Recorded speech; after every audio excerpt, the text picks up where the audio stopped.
Alors en 2015, avec la compagnie Dégâts des Eaux, on a élaboré un parcours artistique avec, autour de la question comment je communique avec mon corps et autour de la question du toucher.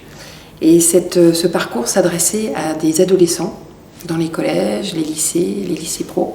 Et ces jeunes ont découvert la première étape du parcours avec le corps étranger. Donc ce corps étranger, c'est un corps qui était étrange et qui allait à la rencontre des jeunes dans une salle de classe, un hall de sport, une bibliothèque. Et les jeunes n'étaient pas au courant. Et ils cherchaient à dialoguer avec les jeunes et à réduire la distance avec eux jusqu'au toucher. Donc ça soulevait la question de la tolérance, la différence, l'acceptation de l'autre. Suite à cette expérience, après, très peu de temps après, on allait dans les salles de classe et on présentait un spectacle qui s'appelle, puisque c'est toujours en place ce parcours, Contact Full, conférence en corps et en mots, et qui s'apparente à une conférence qui traite d'autres thématiques, hein, la peau, les distances sociales, le toucher, le désir. Et il y avait une partie interactive avec les jeunes dans cette conférence. Et dans la foulée, on proposait des ateliers de pratique. Et ce que vous allez voir là dans la vidéo, c'est une expérience qu'on propose aux jeunes assez rapidement dans le premier atelier de pratique, autour de d'entrer en contact avec l'autre avec un tout petit point de contact.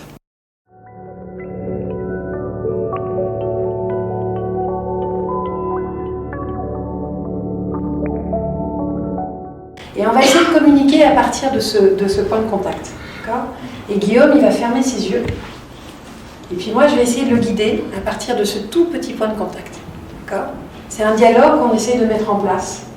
Et j'écoute ce qu'il me dit. Et moi, j'essaye de voir si Guillaume, et je l'invite, en tous les cas, à dialoguer avec moi et peut-être à bouger, à un moment donné, à voir un peu comment vous avez envie jusqu'où vous avez envie d'aller.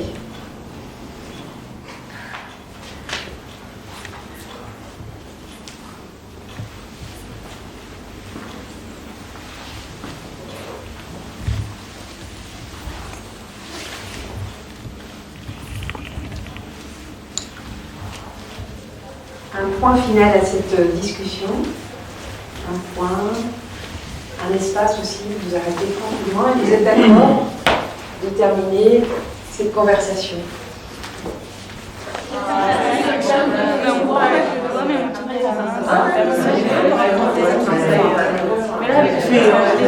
On va changer de rôle, d'accord ? Donc c'est la personne qui avait les yeux fermés qui les ouvre et la personne qui avait les yeux ouverts qui les ferme. Il y a beaucoup de choses aussi qui se regardent, qui se racontent sur ce visage. Voilà, vérifiez toujours que le point de contact reste bien léger. Les épaules sont bien détendues, le visage aussi se détend. On respire.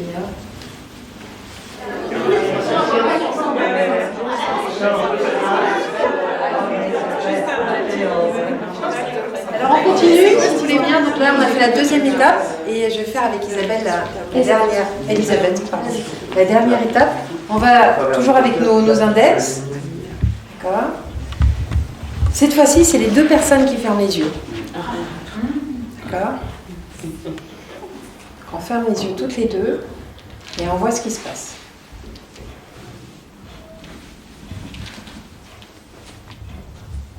Et est-ce que vous pouvez nous dire qui guide là ? Oui.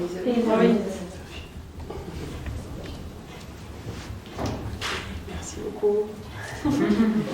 Pour toi, c'était qui guidait ? Ça dépendait du moment, en fait.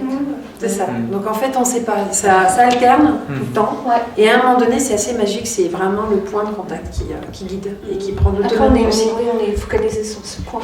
Voilà. Ouais. Et donc il faut juste se rendre compte si peut-être vous avez tendance à guider trop, de laisser un peu la place à l'autre. Et puis à un moment donné, il y a cette chose qui est assez étonnante, c'est qu'on ne sait plus. Et c'est très agréable aussi de plus savoir et d'avoir ce point qui prend des décisions à votre place. On revient avec son binôme.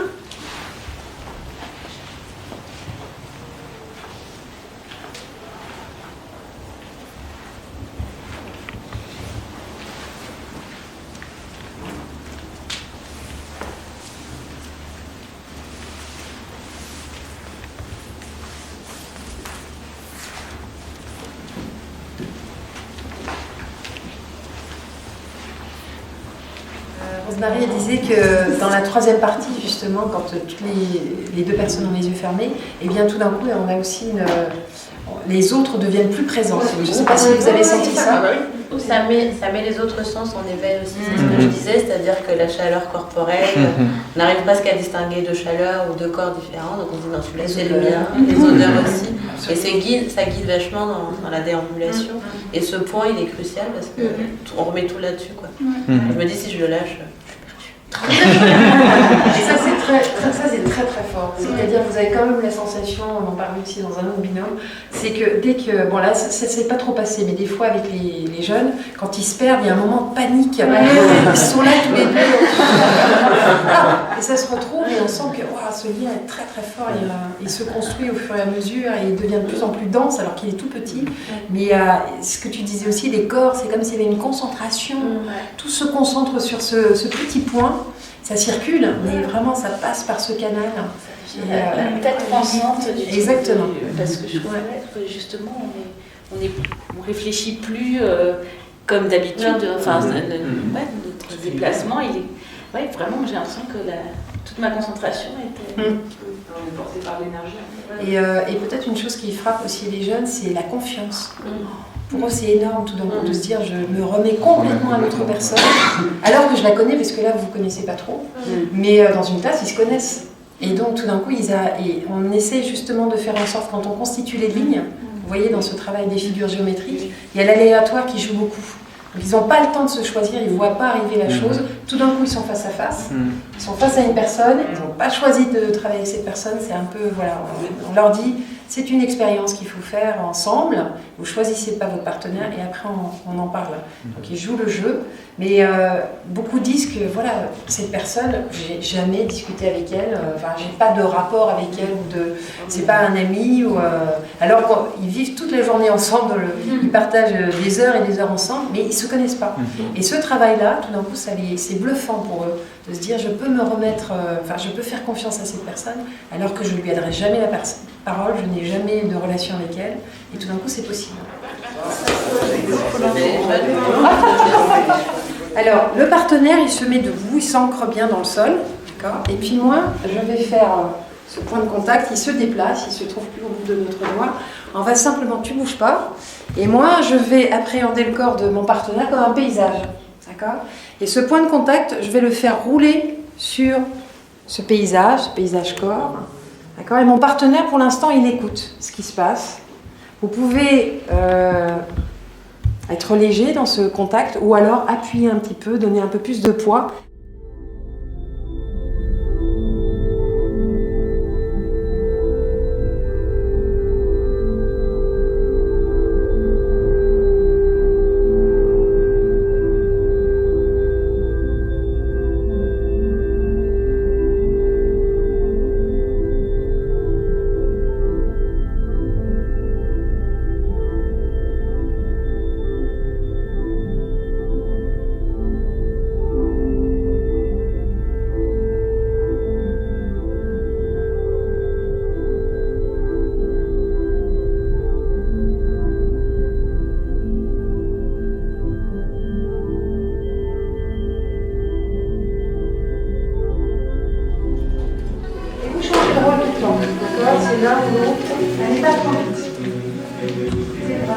Et peut-être qu'à un moment donné, vous allez faire une rencontre.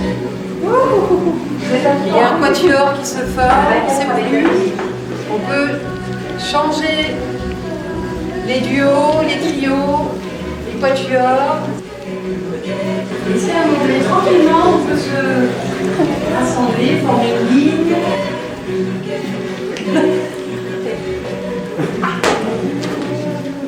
Oui, tu as beaucoup de points de contact à gérer. Ouais, on est presque, on est tous reliés.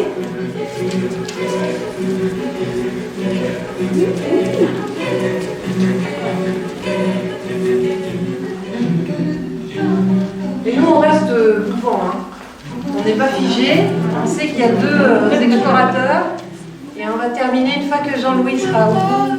On a des fois, ça se passe aussi, on fait tomber des balles et on fait le même travail en contact avec l'autre. C'est-à-dire on imagine que cette balle est toujours là, elle est imaginaire, mais Ouais. Donc on continue, si tu veux bien le faire avec moi. Donc on a cette balle au départ, hein, elle est là, puis tout d'un coup elle tombe. On la fait tomber et on continue à imaginer cette balle qui roule sur le haut du dos. Voilà, elle est là. Elle revient. Elle est là. Elle est dans notre dos. Donc il faut toujours continuer à l'imaginer. Elle est là, au niveau de nos genoux, les hanches. Voilà.